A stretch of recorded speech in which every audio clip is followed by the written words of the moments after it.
Bonjour à tous, donc un invité spécial et splendide aujourd'hui pour notre interview flash, donc Doudou ou Daouda Karaboué. Je vais te laisser juste résumer un petit peu ta carte de visite pour être le plus juste possible. La partie joueur et puis la partie entraîneur. Alors, donc j'ai commencé ma carrière professionnelle à l'âge de 19 ans à Montpellier en 94 je crois. Et j'ai intégré l'équipe de France en 2004 jusqu'en 2013, championnat du monde en Espagne. Donc depuis fin 2013, j'ai arrêté ma carrière internationale mais aussi professionnelle. Aujourd'hui, je suis dans un plan de reconversion et je me régale avec l'équipe de France jeune, l'équipe de France junior, les moins de 21, donc je suis spécialiste en encadrement des gardiens de but. D'accord. Plutôt tourné sur les garçons. Essentiellement sur les garçons, mais ce n'est pas par choix, c'est parce que c'est circonstanciel. D'accord. Et je me régale, donc autant peut-être qu'un jour je travaillerai avec des filles sans problème. Non, c'était juste pour situer qu'en ce moment ton travail est sur plutôt des garçons en formation. Et sur le travail des garçons en formation, c'est vrai. Ok. Alors ma première question, ça va être pourquoi entraînes-tu? Parce qu'en fait je me régale. Je me régale de transmettre à ces jeunes le vécu que j'ai pu, l'expérience que j'ai pu acquérir. Mais c'est surtout de les voir évoluer, de les voir progresser, chacun à leur niveau et à leur vitesse. Donc c'est plus cet échange-là, parce qu'en fait on imagine que quand on est entraîneur, moi j'apprends le métier encore, donc quand on est entraîneur on ne fait que donner. En fait, non. Oui, on reçoit aussi énormément. Et encore plus, on reçoit encore plus des jeunes qu'on entraîne que les professionnels. Alors toi qui as un statut particulier, puisque tu étais joueur de très haut niveau, est-ce que tu as suivi une formation pour devenir entraîneur? Je n'ai suivi aucune formation pour devenir entraîneur. Je suis actuellement en formation pour devenir entraîneur. Okay. Donc aujourd'hui je passe mon DES, donc c'est un diplôme. Oui, le nouveau diplôme européen sportif, c'est ça. C'est ça, donc il englobe l'entraînement, mais le managérat, voilà. Toute la démarche directeur de globale. structure, voilà. Donc juste pour terminer sur la volonté de devenir entraîneur, c'est que j'ai eu la chance de rencontrer des Quintins qui m'ont permis de l'accompagner. Et je n'imaginais même pas qu'un jour je serais dans cette fonction. À l'époque, tous mes amis, Didier Dinard, Mika, passaient leur diplôme, leur BE2, BE, et moi je leur ai dit non les gars, c'est pas pour moi. Sauf qu'aujourd'hui, comme quoi il y a plusieurs chemins. Il y a plusieurs chemins. Je sais plus, je crois que c'est l'entraîneur de la Hollande hier qui disait ça. Non, ou c'est Quintalet qui disait ça hier. Tu sais, l'analogie avec Rome, toi tu habites là, tu vas par là, moi j'habite là, on arrive à Rome. Exactement. Il y a plusieurs façons chemins pour y arriver. Ton objectif principal d'entraîneur? Ton objectif premier en tant qu'entraîneur?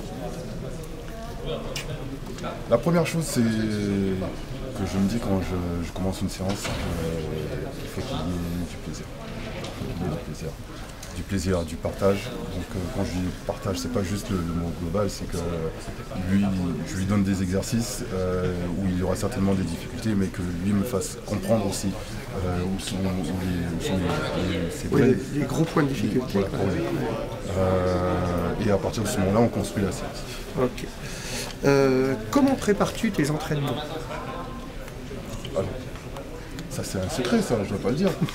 Non, je blague, parce qu'il n'y a pas de secret. Je fonctionne un peu comme dans la vie, je fonctionne un peu spontanément et au feeling. Le ressenti que j'ai avec chaque personne que j'entraîne, c'est à partir de ce moment-là que je construis mes séances. D'accord. Ça n'est pas pareil pour tout le monde. Oui, de toute façon, on s'en est rendu compte à travers toutes les interviews qu'il y a chacun, en fonction de sa sensibilité, amène sa patte à lui. Et puis c'est peut-être ça la nouveauté d'ailleurs dans l'entraînement, c'est d'aller tirer vraiment de la personnalité de chacun des intervenants, des entraîneurs. Je pense pour être le plus efficace, selon moi, il faut être le plus proche possible de ce que de soi-même, et de ce que toi-même tu es, et de ce qu'est par rapport à la personne avec qui tu travailles.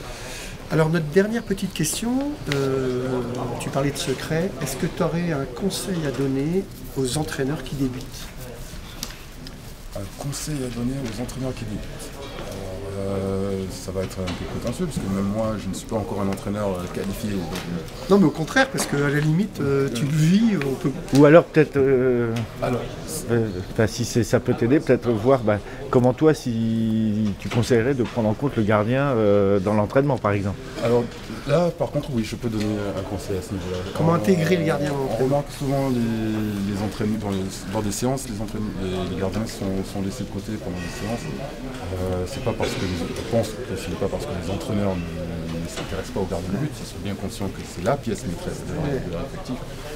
Mais Ils savent pas. c'est qu'ils ne savent pas. Ouais, ils savent pas. Et il manque de contenu. Donc, je les invite à intégrer les gardiens dans leurs séances de jeu, par exemple d'échauffement, où les joueurs doivent tenir le ballon, apprendre à faire 3 pas, sauter, tirer. Un gardien de but doit savoir le faire encore plus aujourd'hui par rapport aux nouvelles règles qui arrivent. Et ensuite, à partir de ce moment-là, prévoir des séances où les gardiens peuvent travailler en autonomie. Mais ne jamais le laisser, ou bien le mettre dans les buts et le bombarder pendant 1h30. Il n'aura pas bien travaillé. Il se fera bombarder, mais pas bien travailler. Alors donc là, on a fini l'interview flash que tu nous as gentiment accordée. On nous voulait te proposer de nous parler un petit peu de ton association qui fait un super boulot depuis quelques années. C'est très gentil, je te remercie à toi. C'est vrai que cette association me tient à cœur. Et donc je ne suis pas tout seul, je suis président de cette association. Rappelle-nous le nom pour ne pas faire d'erreur. Cette association s'appelle DK Cœur Afrique. DK Cœur Afrique. On pourra les taguer. Et donc toutes les personnes qui m'aident, parce qu'il y a beaucoup de bénévoles qui me donnent un coup de main, notamment Eric et encore d'autres personnes. Un réseau quoi. On essaie de se faire un réseau pour que les jeunes des quartiers défavorisés en Côte d'Ivoire puissent avoir accès à l'éducation, mais via le sport. D'accord. Donc on leur amène du matériel sportif, scolaire, on travaille avec les écoles, on met en place des programmes. D'ailleurs, le prochain qu'on va mettre en place dans les écoles, ça va être le Baby Hand. D'accord. Pas dans les écoles, mais dans les maternelles cette fois-ci. Super. Et ça, donc besoin de matériel pédagogique. Nous avons besoin de matériel. Donc aussi de dons, certainement. Nous avons besoin de dons. Non, mais on peut le dire, on est tous à l'aise avec ça, bien sûr. Évidemment, mais le premier besoin, ce sont les ressources humaines. Donc, bien sûr. Que des gens sont disposés à nous aider, à nous accompagner. Eh bien, ça sera avec grand plaisir. Eh bien, écoute, un grand merci à toi. C'était vraiment cool. Yes. Et puis, à bientôt sur la page Facebook et sur le site. Et puis, surtout, coachez-vous bien. Coachez-vous bien et longue vie à entraînement handball. Merci beaucoup.